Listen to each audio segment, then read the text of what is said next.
Hello, everybody, and welcome to another edition of the Monday Night Podcast. I am Gally. I will be filling in for a bit here tonight. It sounds like we may have our fearless leader and host joining us shortly as he is traveling home from refereeing, which only makes me realize, like, depending on how young those kids are, exactly how frustrated he probably was. And he always mentions it's not the players that drive him crazy, it's the ignorant coaches, followed closely by the arrogant and loud parents. So before you become either of those, an ignorant coach or a loud and obnoxious parent, how would you handle if Timuchin was a referee in one of your matches? Knowing him as much as I know him now, I feel like I couldn't help but just laugh and not listen to a single thing he says and sort of just give him these every single time. Like whatever call he makes, just do that little hand signal. It's just like, get the out of here. Like, what, you don't know anything, and just move on. I feel like I wouldn't be able to contain myself. So Ryan is with us saying, good evening, fellow. The Polish Prince is here. And Brian Shelton says, this isn't Monday morning.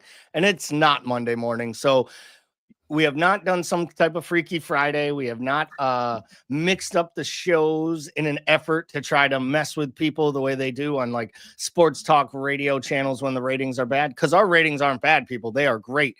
But to make the ratings even better, we need you to go ahead right now. Every single one of you watching, depending on what streaming service you're on. If you're on YouTube, please give that a like. If you haven't yet already, subscribe to the channel, click the little bell notification. It is amazing how much these things help us and how far they go. Yeah, I'd say Bickler looks a little bit better like he's shaved, which is the first thing for all of us that would make all things better. And I should mention, too, BJ is with us. Greetings, everyone. BJ, there'll be no trivia tonight, mainly because the question could have been, did you know you were hosting tonight's show? And the answer would have been no just a few minutes ago. Hassan is with us as well. So glad everyone's getting in. It's amazing what happens when Liverpool loses a match.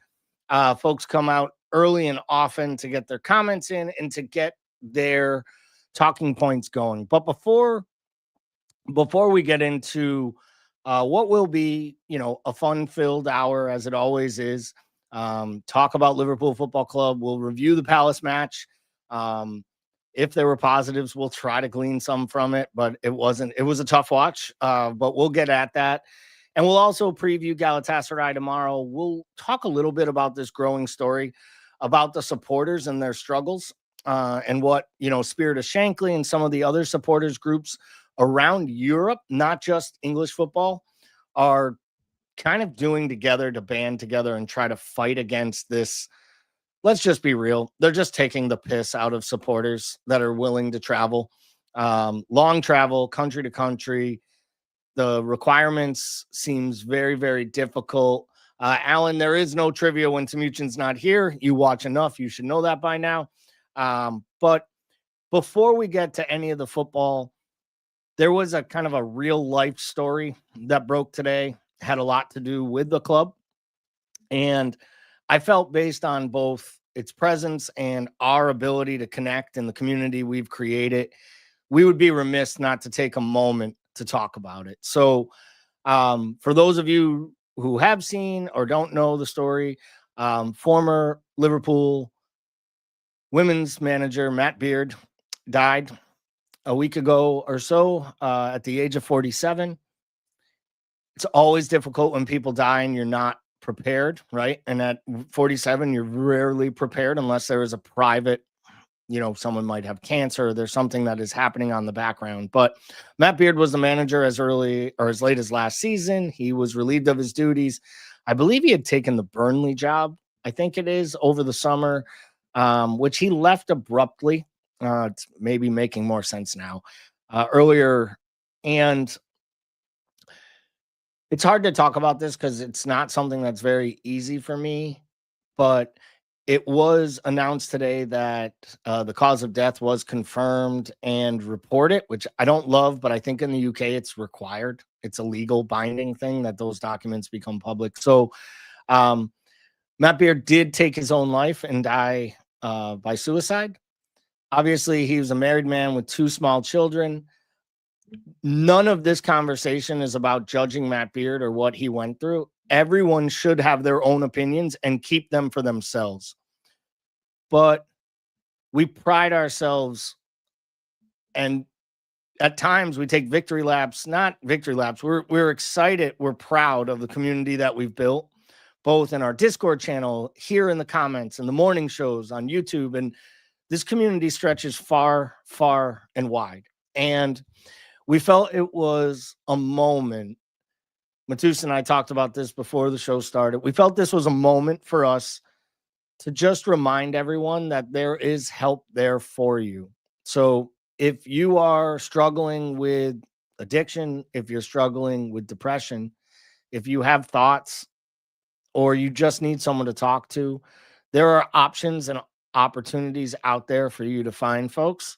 I know if you're stateside here in the United States of America, there used to be a suicide prevention number. It was like a 1-800 number. They've actually truncated it now. It's just 988. If you dial 988 on any phone anywhere, you will be connected with mental health providers who will support you. And I genuinely mean this. Like, if you feel like you can't call them, if you feel like you can only talk to a stranger, you can send us a message and we'll send help.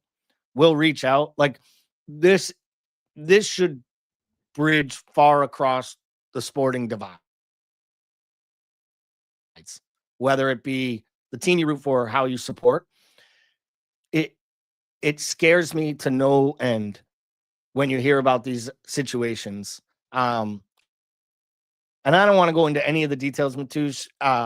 Feel free to, add to that or anything you'd like to add before we because we wanted to start the show this way, because we usually start with like weather and jokes and catching up. But we felt like this was an opportunity to make sure that this message was shared and people know that there are people out there, and that no matter what you're going through, that's never the answer. And if you truly believe that is the answer, I implore you to think about the ones you're leaving behind. And anyone who's ever met anyone who's dealt with it will tell you that it's the ones who left behind that pick up the pieces, and they deal with it for a lifetime. So I know people in the chat are throwing out things, and I love that. You know that. This isn't one where we're going to bring up comments on screen, but we really appreciate that you guys are staying engaged. And honestly, that you haven't been frustrated or turned off by coming here to listen to Palace and not have a PSA. But we felt this PSA was too important to pass up an opportunity. As Liverpool supporters, we come together in tragedy and in triumph. And this weekend, maybe it right sets what a bad performance was compared to what like a bad reality is. So anything you wanted to add or say to the folks that are listening right now before we move? I mean, I think you covered everything that we wanted to talk about, and it just really, like you were saying, it goes beyond the sport. I know that we like to put everything into this club. Some of us, the results on the weekends, they will impact our entire weekend.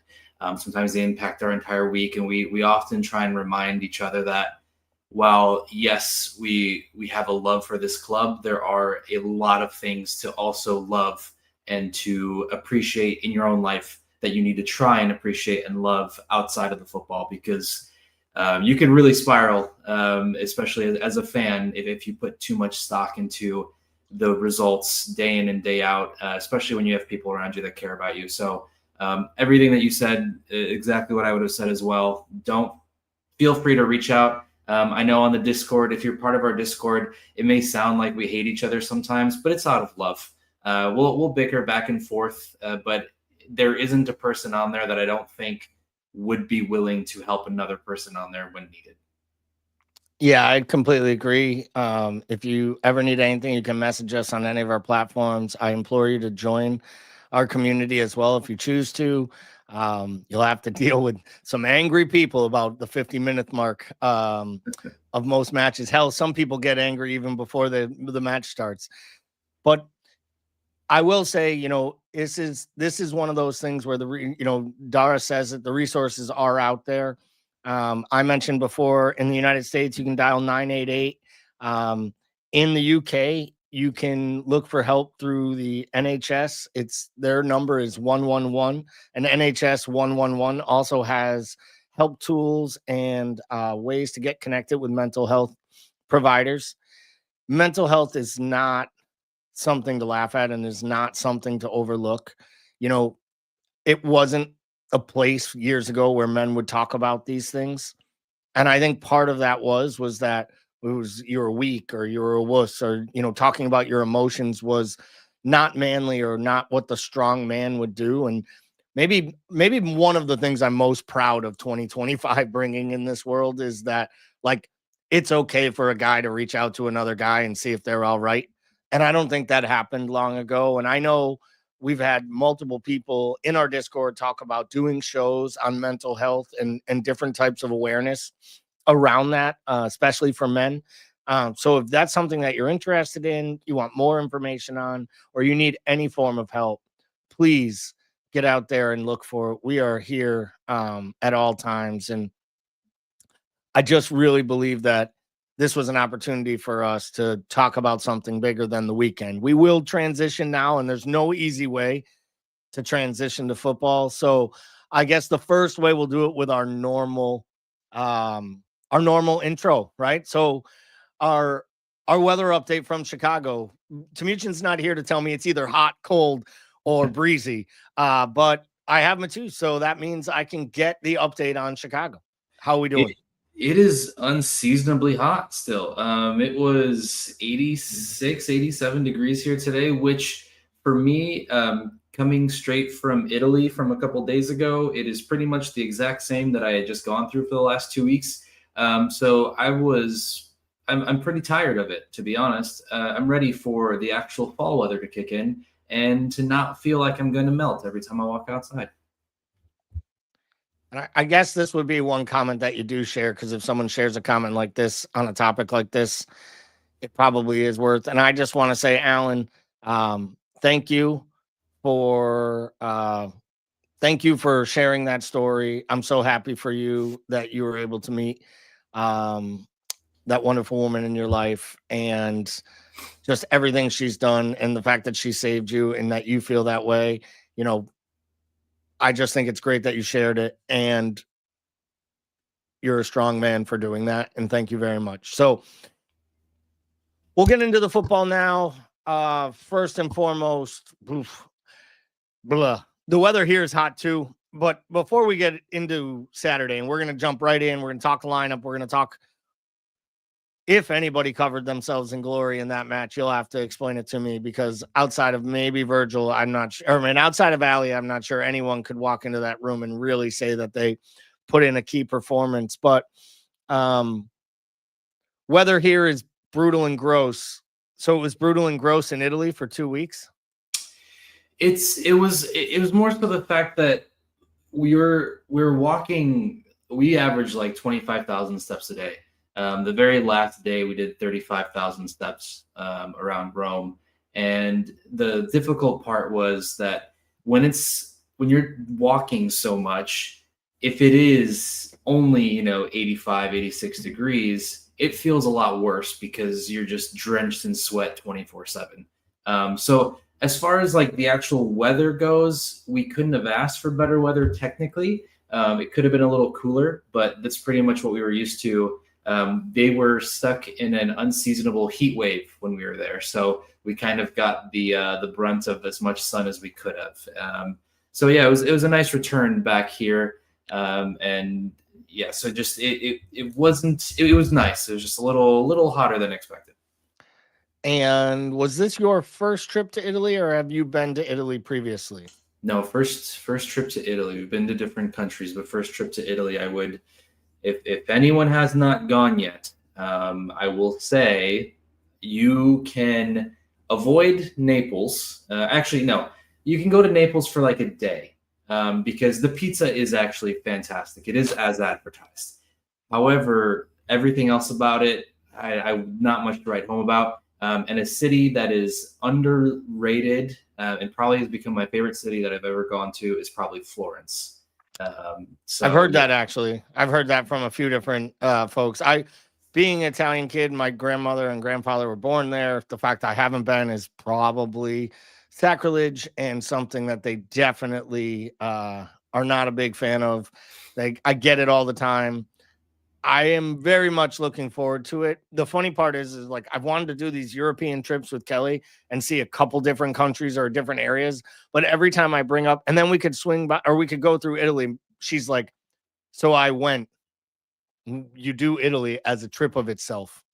Italy is a place that should never be shared like with any other country. Maybe you could drop out to, if you're on like a Mediterranean cruise, you want to see some of it with Malta and Greece.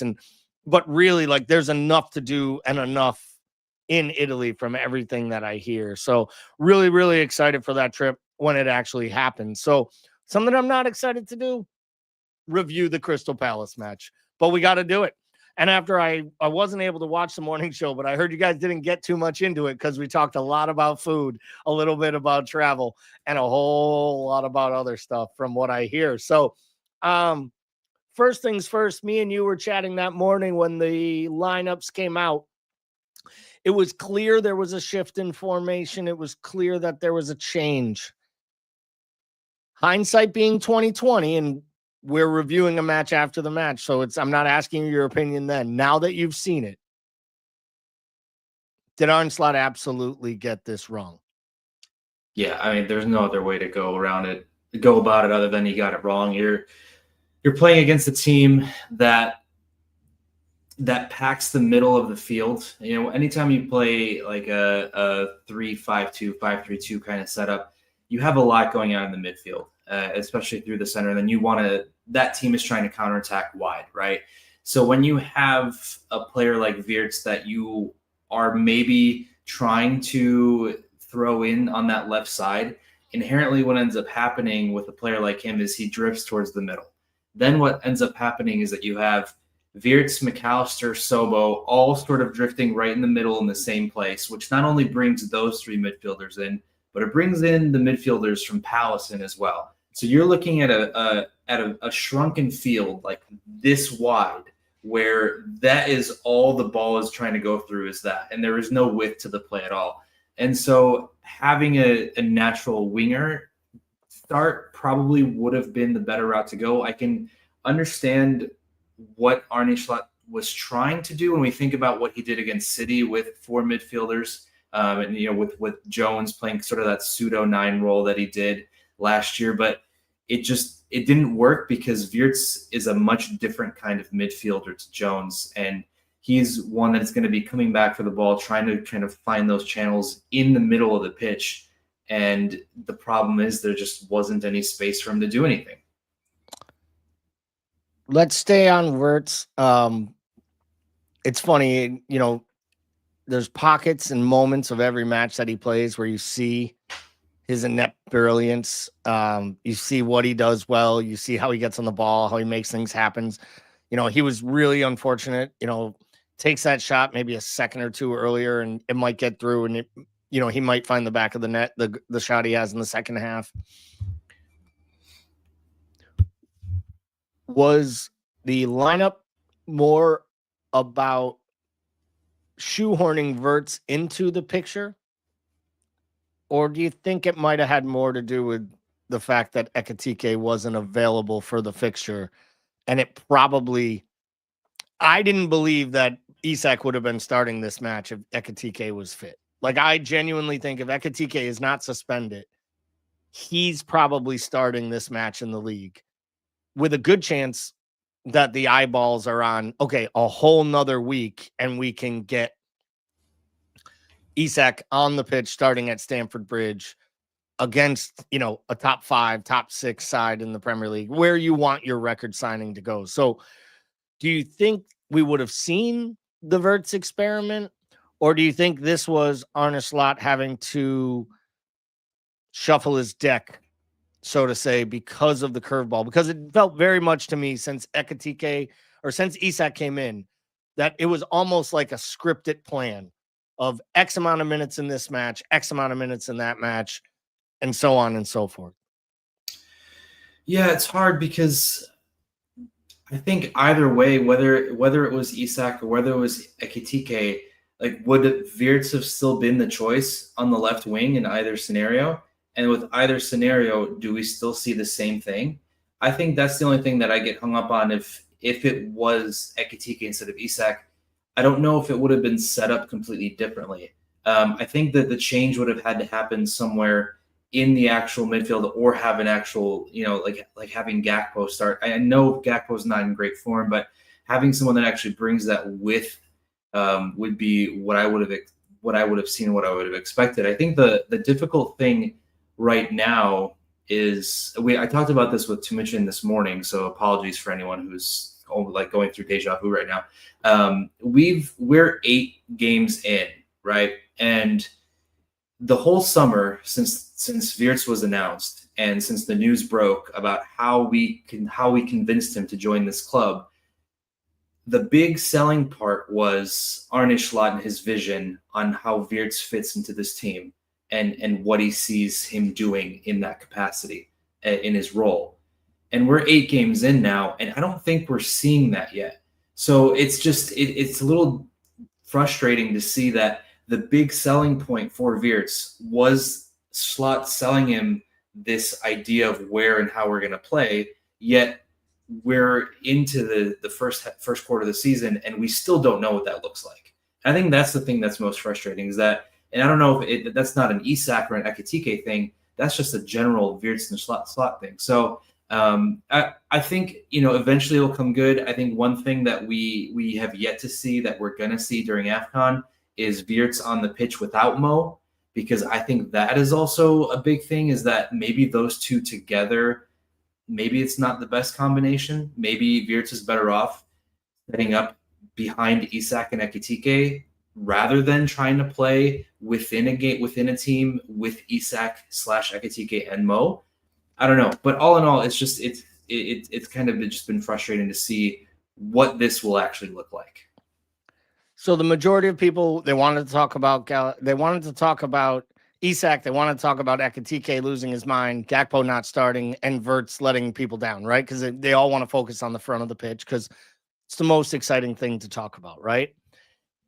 But should we really not be looking at what was really going on in defense? Because during that first half, the right-hand side was absolutely putrid. I mean, I have to be real.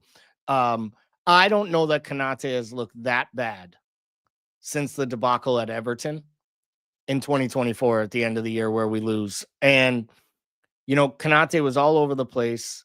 You would think he was still back there playing with Trent, trying to cover every single area and every corner of the pitch and worrying, because it was like he was on skates. And I've said this before with Konate, the thing that bothers me the most, and the reason I'm coming further and further away from the mindset of, we really need to re-sign this player. We need to retain this player. I'll be frustrated if he leaves for free, because I've been on this podcast for almost 4 years, and I've been mad every time a player leaves for free that we could have got a fee for, because it's just not how I feel you should do business. But when one little thing goes wrong for that man, or when he mentally can't focus on the job at hand, like I feel like 5 minutes into that match, he realized, shit, I'm in an absolute battle with Mateta, and I want to win this battle. And then I think he started to lose his head a little bit with how the ref was calling the match, how games were going. And I feel like he could never get where he got to the point when he picks up that silly yellow on 15, 16 minutes. Like, if that's Kirkez putting in the same performance, like if you have Leone and Gomez, I'm not sure Slot wouldn't have yanked him in the first half. He was that bad. But I don't think you can do that when you only have 3 center backs and one of them is Joe Gomez, and you have to go to Turkey on Tuesday. And we'll get to the lineup tomorrow and who we think we'll see and who we won't see. But I think what got covered and papered over with how bad Konate was yesterday was really how poor Bradley was as well. And for me, this is becoming too consistent of it's genuinely too consistent of an occurrence for me, where Bradley either looks out of sorts, like he's not up for the task, like he looked caught in between. We had no outlet. And it's scary to me that you give a guy a contract through 2030 and you sign another guy, to be your two right backs. And arguably the entire match got better when the number 10, who we signed $100 million player to replace, is now the best right back at the club. And he had some problems at right back yesterday too. We'll get to when Soboslai went in there, but like, was it more that Bradley lets himself down there, or was Bradley just the absolute worst, the worst of the three he could have offered? Because with Munoz, like they're going to attack you. Like normally they attack on the right with Munoz. They actually attacked on the left-hand side. It's almost like they were targeting Bradley and Konate. And we had absolutely no answer and no change for it. And in this world where you tell Mo Salah he doesn't have to track back and do the defensive work, it felt to me like the manager was not only naive, it felt like for the first time ever, he got absolutely outcoached. Like we lost to Nuno and them last year at home, and PSG beat us with better talent with where we were at in the season. But yesterday, Crystal Palace easily can be up 3-4-0 at halftime, not even counting the goal that they scored on. How much of that was down to Slot and the tactics? How much of that really is down to the fact that this whole blend of all the new players just isn't working? I think a big chunk of that is down to the setup in yesterday. And I think the thing that we can't forget is that when you have such a transition of players, it's going to take more than a few weeks for everything to start gelling together. I think we've been really fortunate to have the results that we've had and to come away with the points that we have this early in the season. And it's kind of, it's so, isn't it interesting that we're talking about all of these problems we're having while sitting atop of the league, right? I mean, I guess if you're going to have a bad problem, I guess it is that there are issues in your squad, but at least you're sitting atop of the league. Because we could be talking about the complete opposite if we were United fans, right? Not only is the entire squad in shambles, but you're also sitting in a couple spots away from the relegation zone. So I think there was always going to be a period during this season, in the beginning of the season, that was going to take a lot of growing pains. This is the transition year. This is the rebuilding year that we thought we might have had last year. Last year, we didn't make any changes in the squad. There didn't need to be any transition or rebuilding. This is the year where we're starting to see what happens when you have such a big overhaul to a lot of players that are consistently in your starting 11 that are no longer in your starting 11. And I think yesterday, or I guess it was Saturday, I think unfortunately, it was the perfect storm of a bad setup, players just not being up for it, and players not playing well. And I think all three of those things just culminated into what we saw. And at the end of the day, it is okay to be out-managed. It is okay to be outplayed. You're not going to be the best team or the best player week in, week out.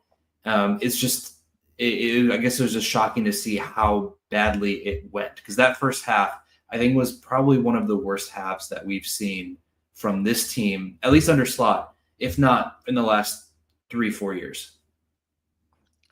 Yeah, that's a great point. I can't think of a worse half.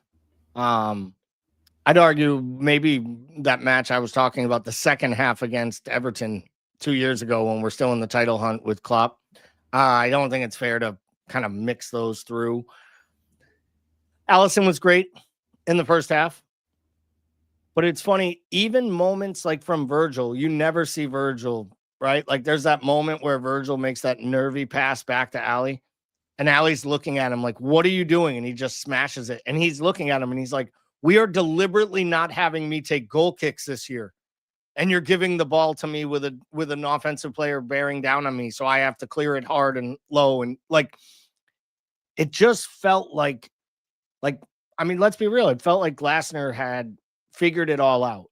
But here's the part that really frustrates me. Slot has said before in press conferences, look, we always try to have a plan. But oftentimes, teams do different things to us than they do against everyone else. Like, we come in with a plan because this is how Forest plays. But then when we get Forest, they do something a little different, and we have to, adjust to that. And maybe that's why we saw so many halftime adjustments last year and the great second half performances. Crystal Palace doesn't change anything ever.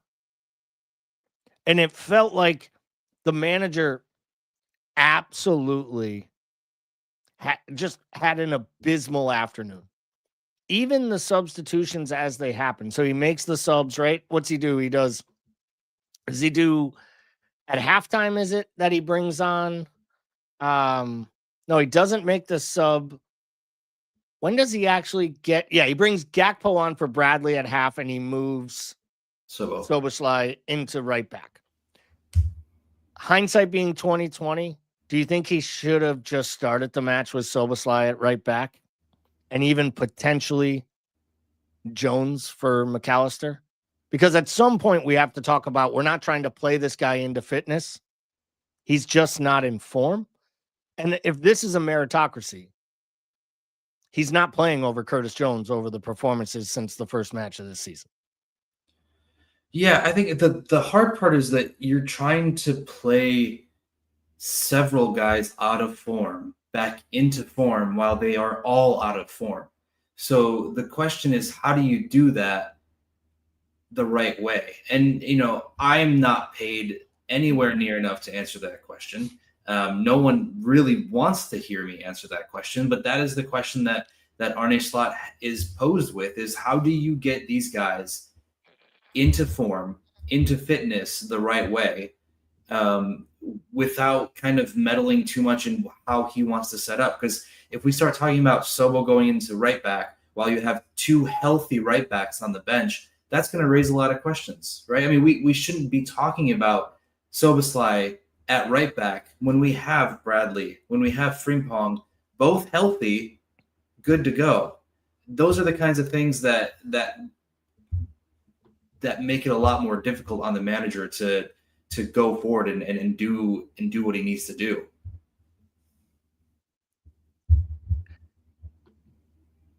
Yeah, I got to agree with you there. Someone made the comment up here earlier. Oh, it was Alan. He says the best passer of the ball at distance are Virgil and Sobo. I don't disagree, especially Virgil. We've known that. For me, this was the first time, and maybe it's because it's the first time we drop points, and it's always great to look back in the old revisionist glasses, right? And like see back in your crystal ball. This felt like the first match where we truly missed the player who shall never be named again, who has the hamstring injury in Madrid. No, I'm like, he genuinely, it was, you realize though, like in a match like this where you needed to get the ball up the pitch and you needed to create things like those 60-yard pings from side to side that Trent would play, or Trent was willing to play, the way he played Mo in, like this is the first time where I saw a match that was screaming for the skill sets that we lost when Trent left. And I think it's, and Dara says it, agreed, a silly question about Dom starting at right back when you have two right backs. I don't think it's a silly question. And I think it's a combination. I think the two players that had the shirt have played themselves out of it. I also think they got injured at the same time when Gomez wasn't fit, or we might not have ever seen this experiment. So, but the other one, which is the bigger point to maybe why Verts and why you start from the beginning, he clearly is not ready to give Rio the shirt from the start of a match in the league or the Champions League at this point. It just doesn't feel like he's ready to take that step forward and make him a first team starter. And I'm okay with that. I think eventually it has to happen, or you got to bite the bullet and you got to use Chiesa more and you got to do more with what you have. Where I'm coming with this is was this the first match you really, really saw? Not just the result, but the performance on the pitch of exactly what you lose by not having Luis Diaz in this overall setup, because the match was screaming for work rate. And more importantly, it was screaming for an outlet and someone to just hold the ball and get you 20, 30 yards up the pitch and kick it off somebody for a throw in. Like, it felt like every time we went forward, the ball was just coming right back at us. And it felt like they had two more players on the pitch. Am I just like overdoing this here? Am I just trying to find excuses for the players on the pitch? Because to me, that match screamed like, if Gakpo can't start this, you'd have Diaz. And where we're really weak right now is the manager's only willing to start one of his three options on the left that we want to see there. Yeah, I think more so than Trent, I was going to say the player that I think looked like we missed the most yesterday would be Lucho, because he is the kind of exactly what you said. He would be the exact player that you would need on the left side to not only do the work rate coming back, but also be able to extend the pitch out wide. Because while he had sometimes those moments where he would drift inside, for the most part, he would very much stay out to the left and not have to get sucked into where Wirtz was getting sucked into. And I think the thing with Wirtz is we did buy him to be able to have a bit of what you're talking about, of being able to take the ball and dribble at 20, 30 yards. But he just right now doesn't either have the confidence or he's just not up for it physically yet to do that. So I think that's the difficult part there, is that we replaced these players that we lost, but we didn't replace them in one single player. We replaced the abilities throughout many different players. The problem is you can't have many different players in one position. You can only have the one. And so right now we're trying to find which one of those players that has some of those abilities deserves to be in that spot and make it make sense. And it's hard to see what makes most sense given what we have available and who he's willing to play. So I think once Isak is fully fit, like we feel like he's back, he's 100% week in, week out, exactly what the manager needs. It'll be interesting to see what the setup is like from there. Because I wouldn't be surprised, again, if we had some games where we start with both Hugo and Isak up front. I know it seems blasphemous to say, but there are moments that can set that up, and you can have a better setup that way than having to pick either one right now. So Alan Walnut says, come on, guys, press that like button now. And I could not echo those words better, but get him in now. Hit the likes, get them going. I want them now. I don't want them in 30 seconds from now, because once I bring this guy in, he'll just take credit for all those likes. Speaking of this guy, oh, look at that guy. What's the host happening, with fellas? the most sitting in the third chair. I tell you what, that mustache is a lot less creepy than Bickler's is on a standard Monday night. Well, I mean, yeah, the bar is set high with the creepiness level of that freaking stash. That's why. So yeah, no one can achieve those levels. So we've been talking a lot here. We started with talking about the match. Obviously, we hit on a good amount here of the first half, pretty much. We touched on Konate and Bradley's struggles, how the substitution of Gakpo changed things at the half, and then, of course, moved Szoboszlai back into right back until 64 minutes when he brought in the third right back of the match and moved him back into midfield. And does feel in some ways like I think maybe Szoboszlai might at times get a little frustrated with the switching of the roles. I mean, he played three different positions through the match, and I think mentally that can weigh on you a bit. And there were even a couple times when he went back into the deeper midfield role next to Gravenberch, where he started to lose track of runners and like his head was going a little bit. Like it's almost like, wait, am I covering the right? Do I have to work for Mo? Do I need to go join the attack? Like I had asked right before you came on, I had mentioned how this was the first match for me I really saw missing Diaz and in other ways missing the creativity that Trent used to bring from deep, and some of those long passes he'd make to get us out at times. The big crossfield switches felt like Bradley had no idea where to go with the ball. And then at the same time, Mo was really nowhere to be found. So there really wasn't an outlet. What do you think it was more about defensive frailties, the poor midfield getting on overrun, or do you think the guys up front weren't really making any effort to give those guys a real genuine outlet to get the ball up the pitch? I mean, it's pretty obvious. I think we're missing Trent's defending. Just fucking kidding. No, really what we're missing is Simicast. Let's be real. But they ain't missing that shit in Roma either, because he ain't playing there either. Somebody hopped on this morning and said he had an assist for Roma. So there you go. He's going to wearing this kit. Yes. He had an assist wearing this kit. It is a good looking kit. That's the only reason I had to get it, because it just looked too good. I walked by the Roma store. I took one look and I said, fuck, I got it. If it's good enough for Costas, it's good enough for me. Kind of. No, I mean, going back to the game, I think the biggest thing is, I mean, you guys were talking about Diaz and stuff like that. I mean, I think that goes back to slots. It's not like we don't have the players to take the game out wide. I think it's just kind of like how we're attacking. We're like on purposely not going wide, it feels like. I mean, you can tell Gakpo to hug the sideline, or like when he cuts in, you can tell Kerkez to push up and stuff, like do the overlap. You can do the same thing on the right-hand side. I just feel like we are really kind of like bent on like breaking it, like another defense through the middle when they're jam-packed in the middle. And I think when you have a guy like Isak in the middle, why not take more chances? After a certain point where you see the middle clogged in, you got to somehow put the ball in the box. And I feel like Wirtz gets a bad name. We were talking about this with like Mateusz this morning.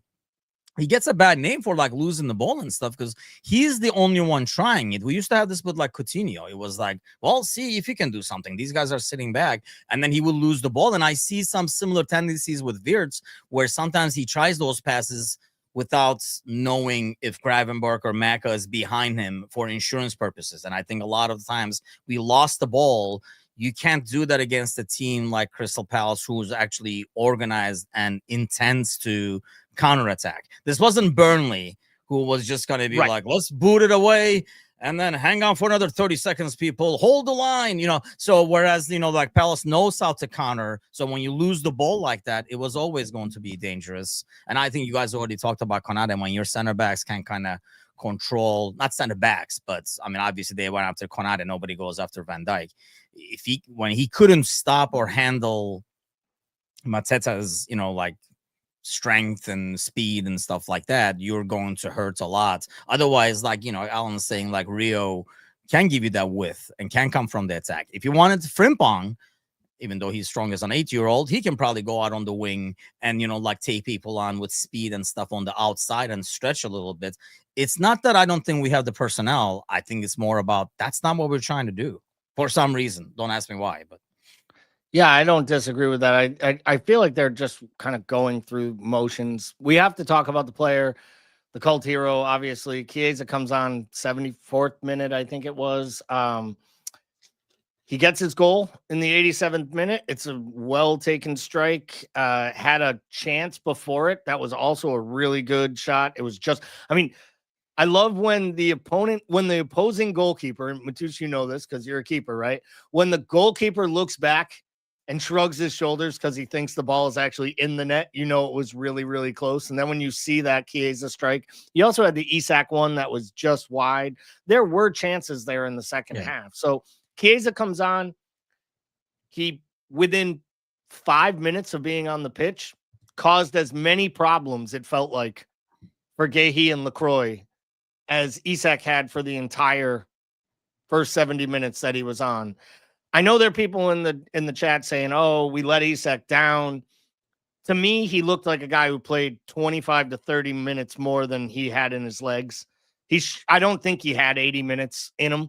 This comes back to Ekitike getting, sent off ridiculously. Gara, it's absolutely a cult hero. He's being basically, there's memes out there saying like free Chiesa, and they sing his song when he's not even on the bench. I'd say that is a cult hero. I'm not saying he's my cult hero. The point was he's almost been elevated beyond his own means, and it's not his fault for it either. All he does is come on the pitch and actually contribute when he's there, whether he gets a chance or not. He's not in the match day squad, Alan, so he cannot start tomorrow against Galatasaray. We've been trying to let you know this since the beginning. But Tim, you want to give the update? Because you saw the press conference, so we can clear it up that it was a knock and not he did not sleep with the manager's wife. He is not hated by the manager. All the nice things he said about him recently, he actually means, because he's been getting more minutes than ever. Yeah, it's freaking stupid, man. It's really annoying the shit out of me. They annoyed the shit out of me today, that's for sure. Like, seeing the chats and people like free Chiesa and stuff, like, just fuck off. I mean, seriously, like, the dude, coming up, I love a conspiracy theory as much as the next guy, but to think that Slot has something against him, and if Slot has something against him, he would have to be a moron to make it this obvious, because he could have just taken him to Istanbul, gave him a kebab, and not play him at all. And it would be a lot less more, obvious. So, yeah, he has. I mean, I kind of knew everybody wanted him to start against this weekend. This dude is not ready to go 90 here, another 60 there. I think it's kind of like an Isak-like situation over there. So, I think it's smart to just not risk him, because you have both Ekitike over there. You can probably do 60-30 with like Isak or something like that, or even maybe like 70-20 or something like that. And then just get him rest and get him ready for Chelsea. And he will not start against Chelsea. He might come in and do his like 20-30 minutes. I think what he does with the 20-30 minutes, he cannot spread across 90 right now. Otherwise, I think he would start. Like, why wouldn't he start? I don't understand. It's not like he doesn't like Italians or something. So I think that's the issue right now. It's fitness. I know I've said it before.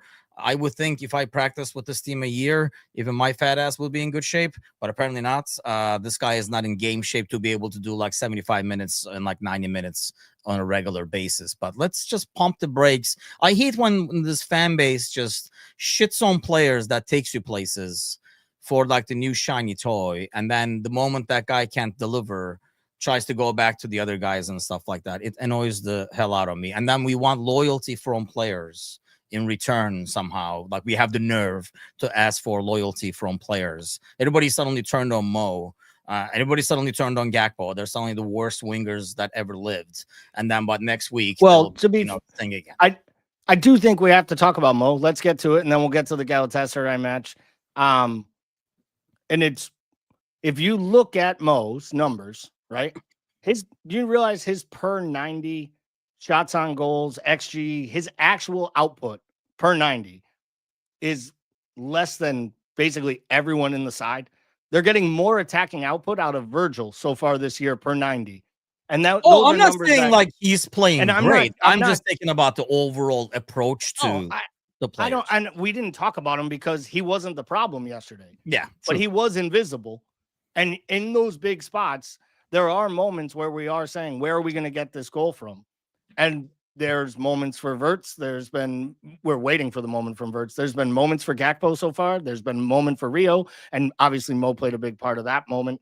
There have been the multiple Chiesa goals that, see, the part that really upsets me about yesterday is after they score the goal, I feel like that side was caught in between two minds. And maybe that's all the late winners they were struggling with. Because what really frustrated me is they get the goal in the 87th minute. And instead of just taking a deep breath, organizing themselves and defending to make sure they left with a point, they weren't going full tilt to go for the win, yet they were releasing when they should be defending. Like that final play, Slot clearly makes it known that Gakpo and Frimpong have let down the entire side. Because Gakpo takes off thinking they're going to get the ball. Frimpong just completely loses his mind and doesn't mark his man. I just struggle with the mentality in that spot. We can't credit them for coming back from down a goal against Newcastle and then turn around and be like, when you get that goal back, I think it's almost criminal to give up a goal the way you do in the 90+7th. And it just, everything from Kirkes kicking the ball out for that corner in that spot, Frimpong checking out, them not clearing the header, Gravenberch heading the ball back. I mean, that was basically an Endo impersonation. Like, this was just it just was the frustrating part. So, Mateusz, I'll ask you, where do you put that last second goal in that moment? Do you think that's just the guys checking out with just too little time left, almost mentally thinking to themselves, we're going to get the winner because that's what we've done all year long? And it's like in their head that we just keep going. We'll keep pressing to go forward. And in turn, that was just a moment where I feel like you take a point and you just say to yourself, this was highway robbery that we got a point today. And you're happy. That's a good point if you get it. That's the luckiest point of the year if you get it, really, based on how the performance was that whole game. Yeah, it's hard to say what you attribute that very ending to, because it's just a mix of everything. It's a mix of the wrong decisions. It's a mix of the lack of finishing strong, the mental resiliency of seeing out one more. It almost felt like as Perkez half cleared it, everyone assumed that the game was over and there was nothing to do from there. And as the throw-in was coming in, it was almost as if the players that assumed this is either going to end here or we're going to counter and we're going to score and we're going to walk away with a late-minute winner. And they totally forgot that right in between those two moments is that little bit of defending that you need. And so I think they just took it for granted. And it was just a very disappointing way to end. It's just a culmination of a bunch of bad mistakes. It felt like all of the little things. It's very much a fatigue thing that, especially, if you play sports, when you're tired, you make mistakes that you typically don't make because mentally you're just not there. And so it felt like every single player in that moment was just so mentally out of it that physically it took them out of it as well. I mean, that's a double-edged sword, though. I mean, I think that's like unfair to say to a team, because if they had the same attitude, we don't win the Newcastle game. Right.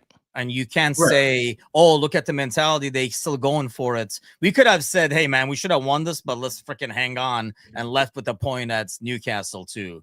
I mean, let's face it. I don't know about you guys. When we scored that one, I was like, we can get another one because they've given us that belief and they have that belief. So because of a brain fart in the back, I don't think it's fair to kind of like go after their mentality. And I mean, I agree with Slot right there. Like, yes, we should have defended. People should not just taken off thinking like we got the ball. But like you say, it's a double-edged sword. You can't have it both ways. I don't think you can praise them for having a winning mentality and keep going for it and then say, what are we doing over here? Why are we trying to go for the win and let's hold for the draw? You know what I mean? I feel like that's more like a hindsight thing. If we did that, we're not beating Newcastle, for example, at the easiest. It's true. It's a good point. We got to get to the Champions League match here with the last few minutes we have. Maybe we'll go a couple minutes over because we started on the Matt Beard topic. And just to set that, we can hit on that right before we go. I guess my question when we get into this one is and to your point, Tim, and what frustrated me is when Chiesa scores the goal, right? And it's exactly what I want. No celebration, no running for knee slide, grabs the ball and sprints back to center circle. We don't register another shot after that moment, which is, to me, is weird. To your point, I thought, okay, here we go. We're going to pepper their goal. Maybe we get one, maybe we don't, but we're going to almost make them defend for the last 3 minutes of this match and all the extra time. And we did the opposite. It's almost like we sat back until we were right at the last dire depths. And then we said, okay, we're going to counter on this long throw. And half the guys left the box. And so, and it was maddening to me. You could see the look too on Virgil's face. Like he couldn't believe it happened. Yeah. Like the look on him and Allie's face. And if I'm Allison walking back into that dressing room after the match, I'm angry. I'm angry at halftime. You guys gotta be shitting me over here. I mean, because let's be real. Let's be fair. We didn't even talk about it because I hate the conversation because we never whine when we get a corner kick and score a goal that should be a goal kick and refs make mistakes on double taps, right? It should have been a goal kick, not a corner that led to the first goal. We defend that corner horrendously. we concede from it.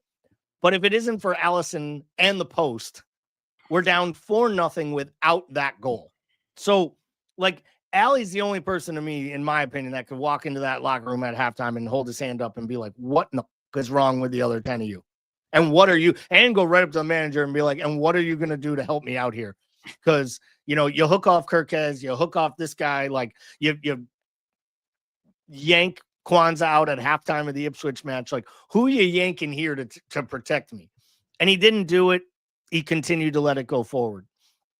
So let's go over to what we're going to see tomorrow in the Champions League. Tim, I'm going to start with you. You are the Turkish expert on this podcast. You're born in Istanbul. That's just one of the things I'm an expert at, but go ahead. Well, be careful how close you get to this Galatasaray expert thing, man. Well, it's not about Galatasaray as much as it is the supporters traveling to Turkey has been a massive story. The requirements around them. I know the Spirit of Shankly. It's not just them. It's like 4 or 5 other clubs who have also traveled to Turkey in European football. Manchester United had the problem last year. I think they were forced to go 6 hours before the match, in the stadium 6 hours before. So first off, the match is kicking off at 10 p.m. Turkish time. Clearly, that is a TV broadcasting issue. Yeah. They're bussing them in, required to be bussed in, secure entrance, and the caravan of buses are leaving. I think they said 4:35. Now they've moved it up to 6 o'clock. So they're going to be there 3 hours early. They aren't allowed to bring water. They're not allowed to bring phone chargers. They literally were only allowed to bring cell phones because they weren't able to get match day tickets. They were told they wouldn't even be able to have cell phones originally. Yeah. So can you explain to me, is this like a security thing? Is this a like welcome to hell? We want to make this uncomfortable even for you traveling supporters. Like, what is it? Is this normal in Turkish football? And this is why I'm asking, because I don't know these answers and I don't want. Yes, I'm ignorant enough on things I'm educated on. I don't need to be ignorant on things I do. As you head on over to a game, and I don't know if it's the same way in UK, but you will not have anything on you that you will be able to throw onto the pitch. So that includes, you know, everything but your freaking car keys, because you're going to need that shit back when you go home. So everything else they'll take, honestly. And actually, as you head on over to the stadium, there'll be a bunch of people like selling just miscellaneous stuff because they know you have to spend that money. Otherwise, they're taking it in as you go in. So you cannot go in with anything. That's why they're taking your batteries away, because it's something that people can throw onto the pitch. And obviously, if they throw it onto the pitch, you know, freaking like USB, like a charger thing, you can like kill somebody with that. So that's part of the deal. Is it is done for security reasons in all Turkish games. So that's like kind of like a biggest thing, because it's a big problem, like the hooligans and like fights and all that kind of stuff. Away teams getting over there really early and leaving really late is also a security thing, and they do that usually for bigger games. And this is what I want to underline over here. I know people in the audience, a lot of them British, are not going to like hearing this. You do not get these complaints as much from a Belgian team from Belgium, right? Because they don't cause as much trouble. You don't need to bring the Belgium in there so that he doesn't get drunk 6 hours before the game and stuff. Notoriously, Premier League games, when they go away, the fans are known to cause issues, and Turkey especially has had a lot of like history with that, a lot of problems with that. So I think based on the fan base, the numbers coming in and stuff, I think they kind of dictate how early they're going to be taken in. So they are under control, and basically, because there's going to be so many cops on those games, that they are basically being watched. I mean, it doesn't have anything to do with the dictatorship, Alan. This is just basic like security stuff. You cannot do this crap, by the way, when you go over to Feyenoord either. Because my brother's friend just went to an away game. It's the same shit over there. I mean, depends, because Netherlands is now having a big issue with fans as well. Slot was actually talking about it in the press conference a couple of weeks ago. So that's I mean, that's why those things are in place. And, you know, it doesn't hurt, kind of going back to what you're saying, to make it a welcome to hell experience, because we all know if you have a dead cell phone, it's hell. So basically, that kind of helps the atmosphere. I couldn't imagine getting on a bus for an hour and a half, watching my phone's battery just slowly start to trickle out, knowing I have a 3-hour run up to the match and that I have to stay 2+ hours after, and thinking to myself, like, what is this going to be like when they're not serving food, alcohol, or food in the stadium after the match? And I have 2 more hours and I don't even have my phone. And mind you, it says those guys are going to leave the stadium at like 1, 2 in the morning.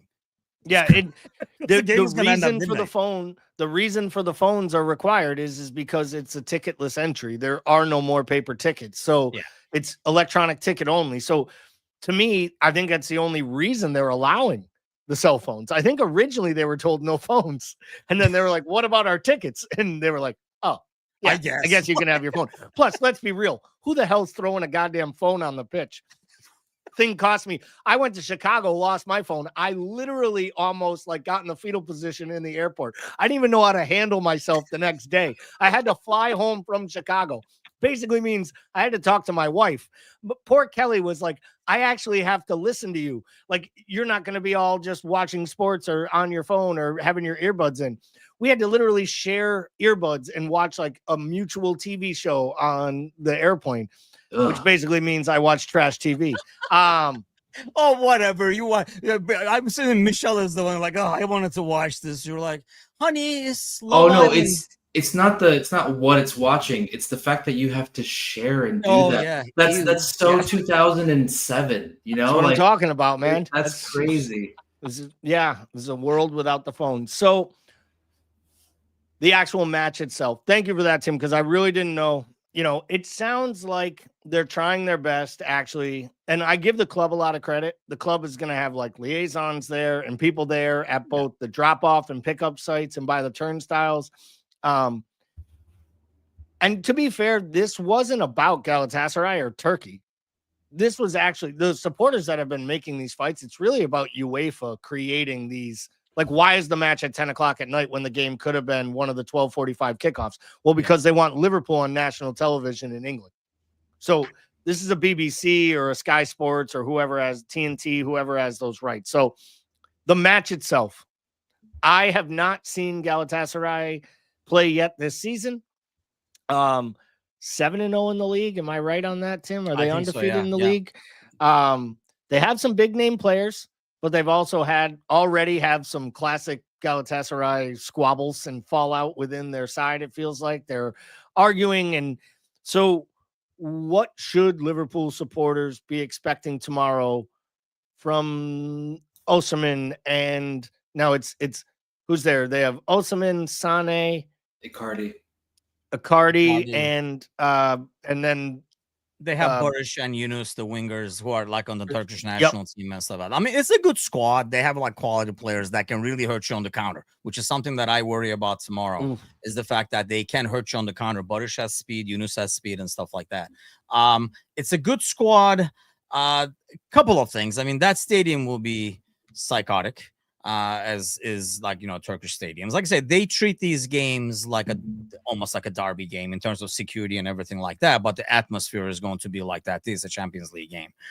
So they'll have like a crazy atmosphere in terms of that.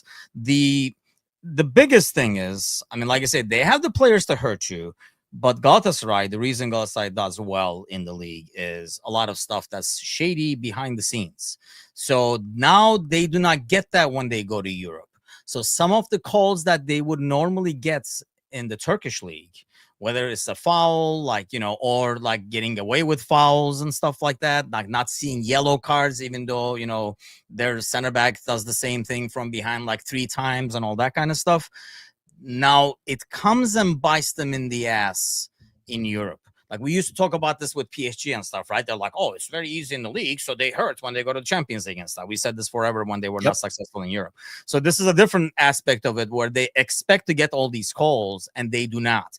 And they get into yellow card trouble and stuff like that. So you can definitely take advantage of that. You can't just play to get that crowd out of the game for like 10, 15 minutes kind of a deal, because that's not going to happen. But I'll say this. This team already knows their fans, even though someone admitted that the Turkish league is pretty much set up for them, but they want something to be done in Europe. All these big names are bringing over for Europe. So they lost to Frankfurt. They got pummeled in Germany. Yeah, I was going to ask you about that. That was a game that they should have, because honestly, like a Turkish team going to Germany is pretty much like a home game. So they should have done better. So that's a huge no-no. Normally, they would not expect anything out of this game, and they'd be more than happy with the draw. Now they almost have to get something from this, even if it's like a point and stuff like that. But the reason I say that is if this game turns south for them early, if you're able to get a goal and control the game, and they're having a couple of like silly passes and stuff like that, Turkish fans are well known for turning on them, very Arsenal fanish, if you will. The stadium can really turn on you pretty darn fast, even if it's Galatasaray, Fenerbahce, it doesn't matter who it is. So if we can get a lead and kind of like dominate a little bit, you just don't, I don't think it's a game where you're like, let's slow them down for like 10 minutes and defend. I don't think you want to do that. You don't want that crowd getting more and more hopeful than anything else. Mateusz, gonna go to you here. What do you expect us to see tomorrow? What type of changes to the lineup we just saw against Palace? I don't think we see a little bit of both. Just throw everything out. Start at the back line. Why don't you start with the defenders? How do you think Arne Slot will set up defensively in this match? Yeah, I say let's go Robbo, Van Dijk, Gomez, and Bradley. I think, I don't know, I'm really torn on the right back situation because I think Bradley, this seems like the type of game that is set up for him to fail because he can be so naive in his defending and his tackling. And this feels like a game where he takes a really bad challenge 4 minutes in, and then he's stuck on a yellow, and he does not play well the rest of the first half, gets yanked at halftime. So, but on the flip side, it doesn't seem like a good game setup for Frimpong either. So I think inherently I'll go with Bradley only because I think that he needs a good half, especially after yesterday. So that's going to be my back four. I think McAllister sits as well. I can see Jones coming in for him. I think Hugo starts up top, and Isak comes off the bench. So I think we'll see Gakpo, Ekitike, Mo, and we'll do Wirtz, Jones, Gravenberch. I guess at that point, maybe Sobo even at right back could be the case there. But I think it is going to be important. I think someone mentioned momentum for Chelsea. This will be a good litmus test to how do you respond after the game against Crystal Palace, because we haven't. First loss of the season. Obviously, anytime you lose at any time during the season, you'd like to see how the team responds. A tough away European game with Chelsea looming on the weekend, you're going to want to see a good response. I think that's only going to be helpful for the team then before going into the national break to get two good results and not have to sit and simmer on potentially finishing with three bad results going into the international break. And I mean, obviously, if you take out after they won the title last season, and it was wrapped up after the Spurs match and those last four matches of the year, they only lost 3 games all year. One was a 1-0 match at home that led you to extra time against PSG and penalties. The other was a dead rubber at PSV. I'm sorry. The dead rubber against PSV didn't really matter. The game against Lincoln with nobody. And of course, the Forest match. One thing I will say is when they played mediocre to poor, they always seemed to get that next performance was usually a performance. I feel like Arne Slot knows how to get a side ready when he has something to dig into. And I feel like he has a lot. Like if he asked for something to dig into, he asked for a ton to dig into. I'll ask you this question, and it is a shocking one to me, but I'll ask it to you, Tim, and then you can tell me the guys you're playing. Will Endo play? I don't even know if Endo I don't believe, and I'll say it now. I think if Leone had been fit, Endo wouldn't have made the second half season Champions League squad. And they probably would have used that slot to slide Chiesa in if they thought they needed another attacker for the knockout rounds. I actually think Endo has played himself out of his closer role so far with the performances he's put in this year, but didn't want to make it about an Endo thing. Just thought it was funny because we have Will Endo play and Endo absolutely. Yeah, I don't see that. I mean, unless you have a comfortable lead. I mean, I don't know if he's lost the closer role because let's face it, we haven't won comfortably at all season There's to been be no able closing. to get somebody in and to Other close than the things Arsenal up. 'Cause match. it's already been like the 91st minutes that we wanted. So if you have a comfortable lead, I can see Endo coming in. But yeah, that is not a place where you want Endo starting, definitely. I mean, I like Mateusz set up over there. You might have to roll the dice with Frimpong over here. At least to have speed against, like, if it's going to be Barish or Yunus on that side or whatever to keep up with it. But I think the midfield is the biggest question, I think. I mean, I think we expect Ikitike, Mo's default. And then you got to figure probably like Gakpo because he didn't have a lot of minutes. I'm confused on the midfield. You probably won't see McAllister, but I think you have to see Gravenberg and Szoboszlai and Wirtz. I think you start with that and control this game.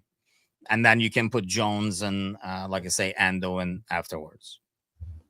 And then up top, you're going with Ekitike, Gakpo, and Mo, obviously. I mean, Yeah. we don't even ask about Mo anymore. It's just a Yeah, foregone that's conclusion. default name, yeah. Should it Insert be? here? Should it be? Should Yes. Mo Salah start every single match? Every I mean, single should he week, start 3 every times single a week? match? I mean, No.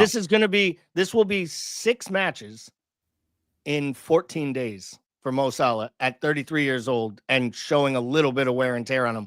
My problem isn't the starts, it's that he never gets the breaks. He doesn't get the last 20 minutes of any match off. Yeah. He doesn't get we act like Gakpo needs rotation because of minutes in his legs. But not the 33-year-old. And I understand where we come back to this, and Mo's been great and he's been wonderful. But I do think like it's nerve-wracking because this is the part of the year where normally this is the purple patch where he's ripping it up and then he fades as the season goes on.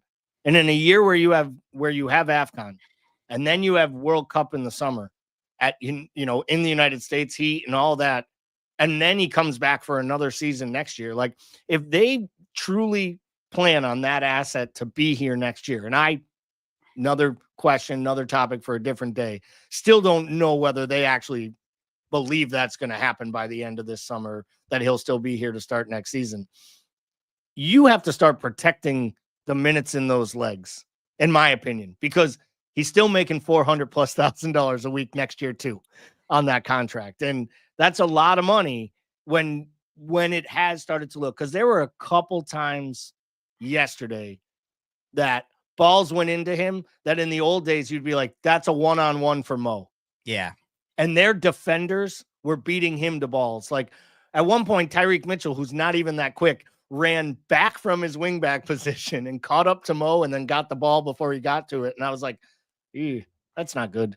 Like what I saw yesterday was the whole reason they tried to sign Mark Gahey, because he's really assured on the ball. Yeah. And he passes the ball out really, really well. And I know we were all like, is Gahey good enough? Because we wanted a bigger name. I think that Mark Gahey guy was just good enough, man. He looked like the right player, and hopefully he's the right player on January 1st. I think Frimpong probably does start, and I think you have to remember his last start was Atletico Madrid, and he actually played pretty well. I would be tempted to sit Wirtz again just for like a mental break, but I think you got to try to get him out there to have a moment. And Europe usually gives you a little bit more time and space. To your point, they referee it differently than the league. Yeah. And I think you give him that space, you let him attack those defenders. Hopefully he finds his way. Score prediction, Tim, tomorrow. I'm going with the Timuchin special. 3-1, good guys. 3-1, good guys. One getting hit on the break, clearly. Yeah, we will get hit on the break. And I'm like I say, normally I was saying this morning. If this was like a Dinamo Zagreb away or whatever, I couldn't care less. We already beat Atletico Madrid. I'd be fine with a draw. Just come back, be healthy for the Chelsea game. But this is Galatasaray. Better go kick the shit out of them. That may have a little bit of your Urus blood, and your hatred for that club. Hell yeah, get that based on your love for Fenerbahce and your grandpa's status at that club. Yeah, exactly. Go get him. Fair. I'm changing it from this morning. 2-1. What was it this morning? I wasn't able to watch. 2-0. So I've given Galatasaray a goal within the span of 12 hours. 10 hours. I have given Galatasaray a goal. As you like to say, I'm kind of in the mindset of, if you're going to go that far from home, you might as well go big and then go home. And I think they are. I think it's like a drubbing. I think they put it to them. I think they get it, to your point, Tim. I think they get a couple early because they're up for it from jump. They don't have to. You don't sit back against a team like that. To your point, that crowd's going to be up for it. You got to give them a reason to be quiet. And I won't go like 5-6-0, but I'll say it's 4-0, 4-1, and they dominate. And they put in the performance that kind of reminds everyone, so they can puff their chest out, come home, get rested, get right, and then go to Stamford Bridge on Saturday for what is a really, really important match now in the league. Because dropping those points and then, of course, Arsenal getting the last-minute winner, that's a big, big deal for them. So we'll get out of here on that. Before we go, if you haven't already, like and subscribe. But Mateusz and I started the show with this. We're not going to go deep back into it again, but we referenced the news that came out today about Matt Beard and on his tragic death and the fact that it was by suicide. It is Suicide Prevention Month.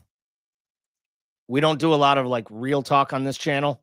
We had to this summer and we all went through death and we lived it together and we saw it. This is an unspeakable way for a family to mourn. I can't even envision it or imagine it. But if you are someone that's listening to us, ever hear us, and you need help, there is help out there. There's mental health providers, friends. If you think your friends need help, check in on them. Call a mate. Tell someone how your day's going. And if you feel down, talk to someone. It's not 1980 anymore, and there's nothing wrong with asking for help. There's only something wrong with leaving the people that you love behind to wonder why you didn't ask. Yeah. Exactly. All right, everyone. I appreciate it. I'm sorry to bring it down on that note, but we're going to go to hell tomorrow and we're going to come home happy with 3 more points. Hell yeah. Up the Reds.